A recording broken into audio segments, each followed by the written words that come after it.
Konnichiwa! This is your Tita Mo in Japan. And welcome to my vlog.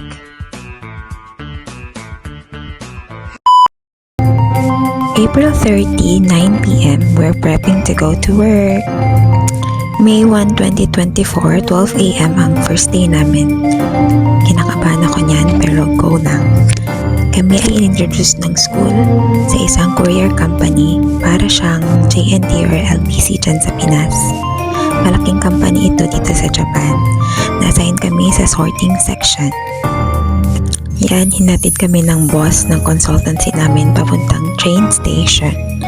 Binigyan din kami nila ng mga instructions kasi first time naming tatlo sumakay ng train.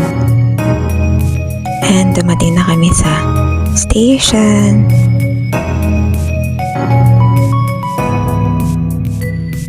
Yan yung waiting area ng station. Then, papasok na kami. And, yun ang side. Dito yung side ng bilihan ng ticket machine. Yan. Ibibigay sila ng instruction sa amin. And, it's time to get our ticket. Buy our tickets. Ayan. At saka, yun yung boss namin. Si Sacho. Ano siya? Nag-ask siya if pwede pang makakuha ng card. Pero kailangan daw namin mag-sign up sa online para makakuha. So dito muna kami.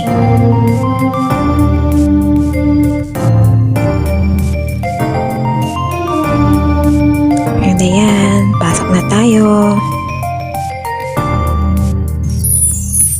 First time ko magtrabaho ng ganito.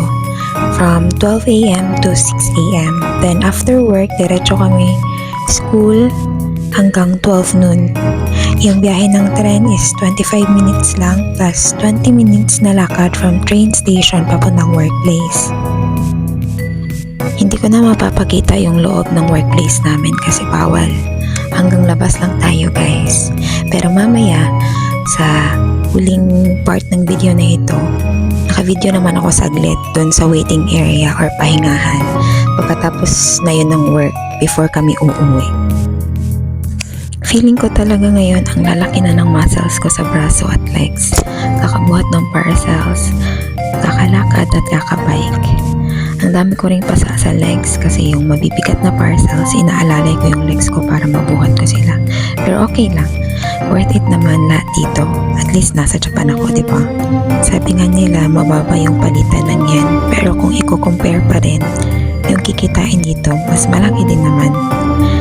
Kaya nga lang, for now, I'm a student. Kaya need ko pag-ipunan yung pambayad sa tuition ko and sa dorm.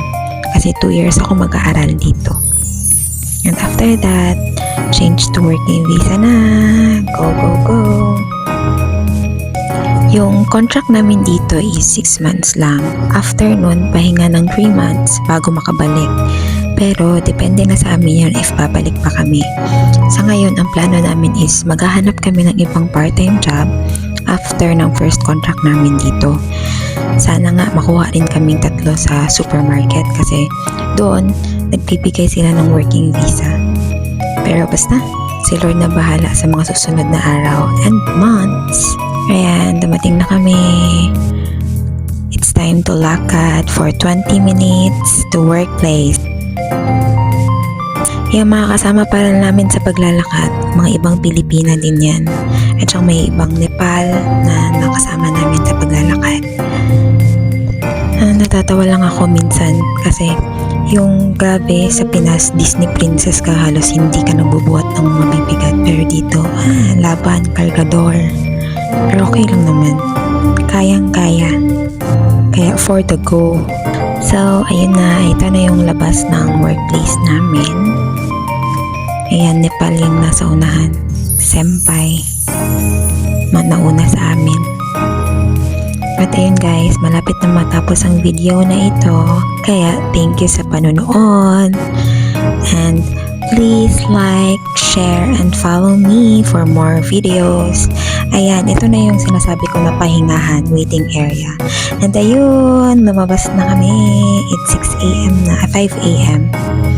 ayan na, papunta na naman kaming train station para umuwi. So, yun na guys. Thank you again. Matane. Mama, chup chup.